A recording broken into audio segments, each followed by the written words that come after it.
Gauri Suryavanshi. S मराठीमध्ये आपलं स्वागत. वळूया आजच्या बातमीकडे.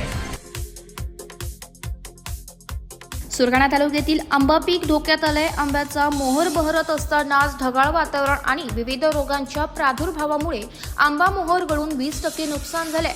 आंबा मोहर कसा वाचायचा या संकटात फळबागायतदार सापडले. वर्षातून एकदाच उत्पन्न घेण्यात येणाऱ्या आंबा बागेची निगा आणि मशागत शेतकरी करत असतात. आता आंब्याचा मोहर बहरू लागलाय, त्यामुळे शेतकऱ्याच्या आशा पल्लवित झाल्या होत्या. यंदा फळबागातून चांगले उत्पन्न मिळण्याची आस शेतकऱ्यांना लागली होती. मात्र सद्यस्थितीत ढगाळ वातावरणामुळे कोवळा आंबा गळून जाण्याची भीती निर्माण झाली आहे. वातावरणातील बदलामुळे आंबा मोहरावर विविध रोगांचा प्रादुर्भाव होण्यास सुरुवात झाली आहे. त्यावर वेळीच उपाययोजना करण्यासाठी बागायतदारांची धावपळ सुरू झाली आहे. त्यासाठी शेतकरी, कृषी तज्ज्ञ आणि कृषी अधिकाऱ्यांकडे धाव घेऊ लागले. ऑक्टोबर ते मे दरम्यान आंबा मोहरावर करपा, भुरी यासारखे बुरशीजन्य आणि भुरीच्या रोगाचा प्रादुर्भाव होतो.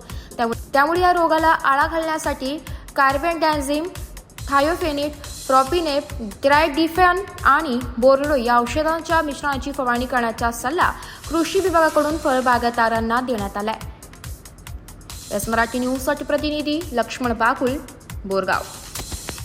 अशाच नवीन ताज्या घडामोडी जाणून घेण्यासाठी आमच्या एस मराठी न्यूज चॅनलला लाईक करा, शेअर करा, सबस्क्राईब करा आणि बेल आयकॉनला क्लिक करायला विसरू नका.